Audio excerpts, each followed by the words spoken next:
अस्सलाम वालेकुम viewers, rich Pakistan का नया एपिसोड लिए मैं हूं आपका मेजबान अब्दुर्रहमान। आइए डिस्कस करते हैं आज की दो इंटरेस्टिंग न्यूज। पाकिस्तान की सबसे बड़ी टेक्सटाइल मिल लगाने के लिए अहम पेशरफ्त हुई है। 100 एकड़ जमीन खरीद ली गई है और उम्मीद है कि एक साल के अरसे में इस एरिया के ऊपर पाकिस्तान की सबसे बड़ी इंटीग्रेटेड टेक्सटाइल मिल तैयार हो जाएगी। एक ऐसी टेक्सटाइल मिल जो पाकिस्तान से सबसे ज़्यादा गारमेंट को एक्सपोर्ट करेगी। $500 मिलियन का इनका टारगेट है अगले 3 सालों में। उसके बाद ये $1 बिलियन की कंपनी बनेगी। याद रहे, अब तक पाकिस्तान में कोई एक ऐसी फैक्ट्री कंपनी नहीं है जो सालाना $1 बिलियन से जायद की चीज़ें एक्सपोर्ट करती हो। ये कंपनी इस मिशन पे है, इसे डिस्कस करेंगे। जबकि आज की दूसरी खबर, स्टेट बैंक ऑफ पाकिस्तान ने ईद कुर्बान पे होने वाली 600 अरब रुपए की ट्रांजैक्शंस को कैशलेस बनाने का ऐलान किया है और अब जानवर खरीदने वाला और बेचने वाला दोनों ऑनलाइन बासानी ट्रांजैक्शन कर सकेंगे। ना पैसे उठाने की टेंशन, ना सिक्योरिटी के मामला और ना ही जाली नोटों की झंझट। इसे प्रोग्राम के दूसरे से हम डिस्कस करेंगे, लेकिन पहले चलते हैं आज की सबसे अहम खबर। पाकिस्तान की सबसे बड़ी टेक्सटाइल मिल लगाने के लिए 100 एकड़ रकबा खरीद लिया गया है। अब इस एरिया पे फैक्ट्री लगाने के लिए $150 मिलियन की सरमायाकारी की जाएगी, यानी 42 अरब रुपए की लागत से यहाँ पर एक टेक्सटाइल मिल लगेगी। पाकिस्तान में औसतन एक टेक्सटाइल मिल 5 से 10 अरब रुपए की लगती है, उससे ये कुछ 4 गुना बड़े साइज की होगी। इसमें बहुत सारा मटेरियल इन हाउस ही बना करेगा। इसके अलावा इस टेक्सटाइल मिल के लिए $100 मिलियन की दीगर कंपनी इन्वेस्टमेंट करेंगी अपने अपने यहाँ इस टेक्सटाइल मिल की ज़रूरियात पूरी करने के लिए। मसलन इस टेक्सटाइल मिल को अगर बटन चाहिए, अगर जिप चाहिए, इस तरह के सरफेस एसेसरीज चाहिए, तो वो कहाँ से मिलेगी? वो इसे इर्द गिर्द की मुख्तलिफ फैक्ट्रियों से मिलेगी।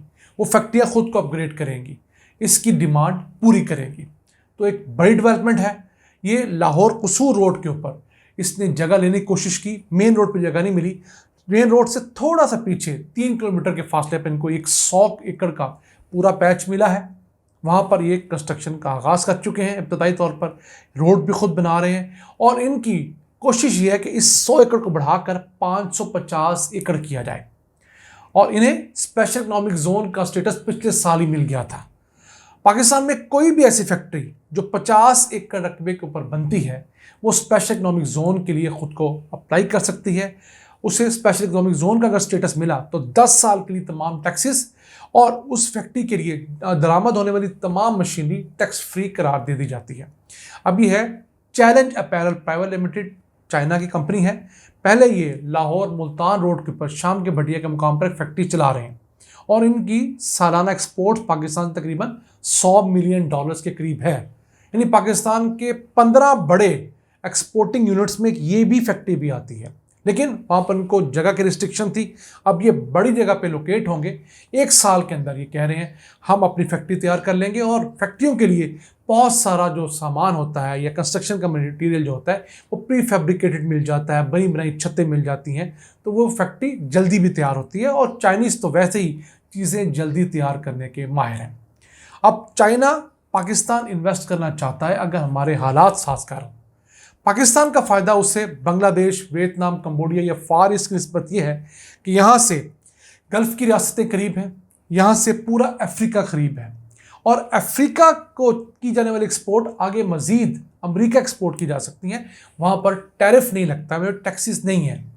तो पाकिस्तान के ज़रिए चाइना की मसनूआत बहुत आसानी से अमेरिकी मंडियों तक पहुँच सकती हैं। ऊपर मेड इन पाकिस्तान का टैग होगा ना, यहाँ जिस मर्जी फैक्ट्री ने बनाया हो।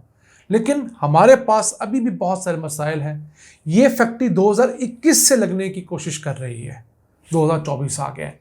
उम्मीद करते हैं 2025 में ये ऑपरेशनल होगी और 30,000 लोगों को सिर्फ इस एक फैक्ट्री के अंदर जॉब मिलेगी और 140 अरब रुपए की सरमायाकारी होगी इस फैक्ट्री की वजह से। तो पाकिस्तान जैसे मुल्क के लिए ये कुछ छोटी सरमायाकारी नहीं है, जिसके अंदर बड़ी मिकदार में सरमायाकारी की ज़रूरत है, लोगों को जॉब्स की ज़रूरत है और यहाँ से एक्सपोर्ट का पोटेंशियल भी देखा जाना है। आइए चलते हैं आज की दूसरी आम खबर की तरफ। पाकिस्तान में ईद कुर्बान पर 600 अरब रुपए की ट्रांजैक्शंस होती हैं। ख़रीदार आड़तियों को पेमेंट करते हैं जो जानवर लेकर आए होते हैं। अब उसमें मसाइल होते हैं कि नोट जारी निकल आते हैं, डकैती होती है, पैसे निकलवा के लाने का बड़ा मसला होता है। तो इन तमाम चीज़ों को हल करने के लिए स्टेट बैंक ऑफ पाकिस्तान एक प्रॉपर पूरा प्रोटोकॉल लेकर आ रहा है कि खरीदने वाला और बेचने वाला ऑनलाइन पेमेंट करेंगे बड़ी आसानी से, खा पढ़े लिखे हो खा अनपढ़ हो। इससे 600 अरब रुपया जो है वो बैंकिंग नेटवर्क में आ जाएगा और लोगों को दीगर बहुत सारे झंझटों से जान छूटेगी। इसमें मोबाइल फ़ोन और रास्त का जो एक प्लेटफॉर्म है उसे इस्तेमाल किया जाएगा। फिर एक QR कोड भी दिया जाएगा जिसके ज़रिए हर बेचने वाला ख़रीदार को कोड देगा, ख़रीदार मोबाइल से स्कैन करके उसे पेमेंट कर सकेगा। पाकिस्तान में भी वक्त आया है कि इंडिया की तरह के ट्रांजैक्शंस जो हैं वो कैशलेस होनी चाहिए। इस सिलसिले में पाकिस्तान के 25 बैंक्स जो हैं स्टेट बैंक ऑफ पाकिस्तान के साथ ऑन बोर्ड है और उम्मीद है अगले 2-4 दिनों में ये लॉन्च कर दी जाएगी। 15 बड़े शहरों की 50 बड़ी मार्केट्स को टारगेट किया गया है जहां पर बहुत ज़्यादा बड़ी तादाद के अंदर पैसों की आपस में ट्रांजैक्शन होती हैं। और इसके साथ साथ हुकूमत को फ़ायदा क्या होगा कि हुकूमत को नए करेंसी नोट नहीं छापने पड़ेंगे और पाकिस्तान में जो कैश करेंसी है उसका बहाव किसी हद तक कंट्रोल किया जा सकेगा। अगर स्टेट बैंक ऑफ पाकिस्तान ये करने में कामयाब हो जाता है तो मैं समझता हूँ एक बड़ा संग मील होगा। इसके बाद सब्जी मंडियों में, फ्रूट मंडियों में, अनाज मंडियों में ये चीज़ जाएगी क्योंकि वही किसान जो जानवर पालता है वही इसी तरह के दीगर काम करता है। तो हमारे मुल्क में एक बहुत बड़ी कैश बेस इकॉनमी जो है उसे कैशलेस बनाया जा सकता है और पाकिस्तान के अंदर टैक्स दहिंदाओं को हम प्रमोट कर सकते हैं, उनकी तादाद में इसी तरीके से इजाफा कर सकते हैं। वरना अगर हम कैश को प्रमोट करते रहे और लोगों की डिमांड पूरी करने के लिए मज़ीद कैश छापते रहे तो पाकिस्तान में ना टैक्स नेट बड़ा होगा, ना टैक्स कलेक्शन बड़ी होगी और ना ही पाकिस्तान के दीगर बहुत सारे मसाइल हल होने का नाम लेंगे।